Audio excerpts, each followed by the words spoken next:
Hey everyone, in today's video, I will show you how to edit a song using Suno AI. Let's dive right in.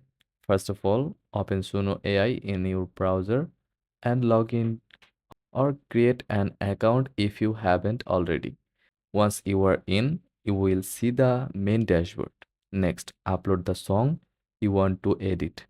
Just click on the upload button, choose your audio file and wait for it to upload. Once uploaded, you will have a variety of editing tools available. You can adjust volume, apply effects, or use AI features to isolate vocals or instruments.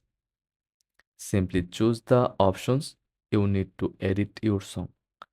When you are done, click on export to download your edit version.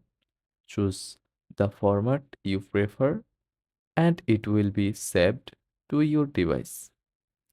And that's it. You have successfully edited a song in Suno AI. If you found this helpful, don't forget to like and subscribe for more tutorials.